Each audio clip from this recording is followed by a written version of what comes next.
It was a cold November evening, and the air had that strange heaviness that precedes a storm.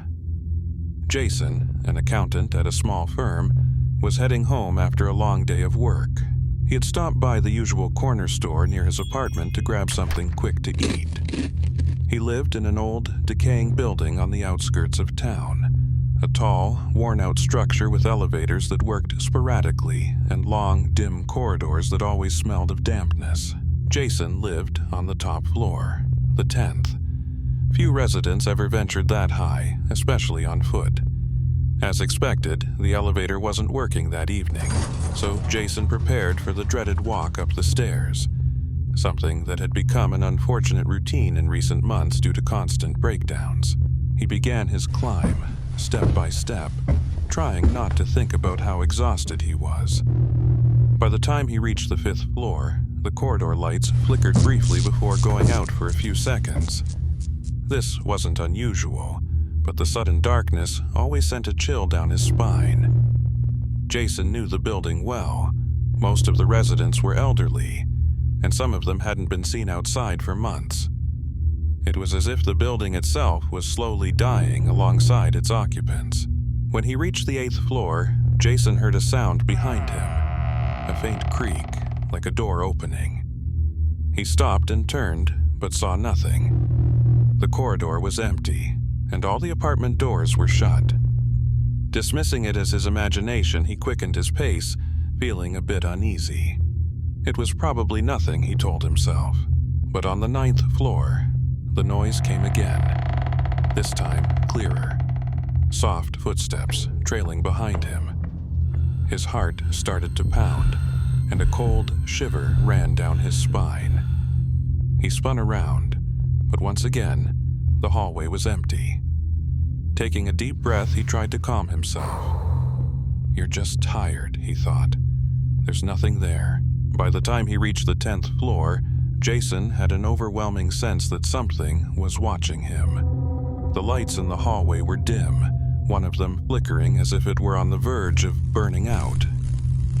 He approached the door to his apartment, fumbling for his keys, when he noticed a figure at the far end of the corridor. It wasn't very tall, maybe a little over 4 feet. The figure stood completely still, almost blending into the shadows, as if observing him. Jason's pulse quickened. "Who's there?" he called out, his voice shaky. There was no response. The figure remained motionless, and the flickering light seemed to pulse with his rising fear. Suddenly, the figure took a step forward, into a faint patch of light. Jason's breath caught in his throat.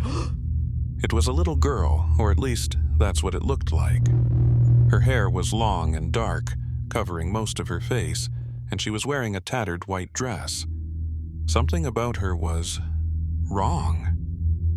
Her movements were slow, mechanical, and her eyes, those empty black eyes, seemed to stare right through him. Frozen with fear, Jason tried to rationalize what he was seeing.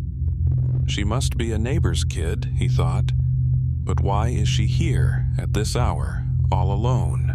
As if in response to his thoughts, the girl took another step toward him, her feet making no sound against the floor. Jason's panic surged. He fumbled with his keys, his hands trembling uncontrollably. The girl was only a few meters away now, and a sharp, rotting smell filled the air, making him gag. Finally, he managed to unlock his door. He bolted inside, slamming it shut behind him and throwing the deadbolt in place. He pressed his back against the door, panting, his heart pounding in his ears. He stood there for what felt like an eternity, waiting for some sound, any sign that she was still out there. But there was nothing, just silence. After a few minutes, Jason gathered the courage to look through the peephole. The corridor was empty. There was no sign of the girl. He took a deep breath, trying to calm himself, but a deep unease lingered. Maybe it had just been a prank. Or perhaps his mind was playing tricks on him after the long day. Still, he couldn't shake the feeling that something was deeply, terribly wrong with that encounter. That night, sleep was elusive.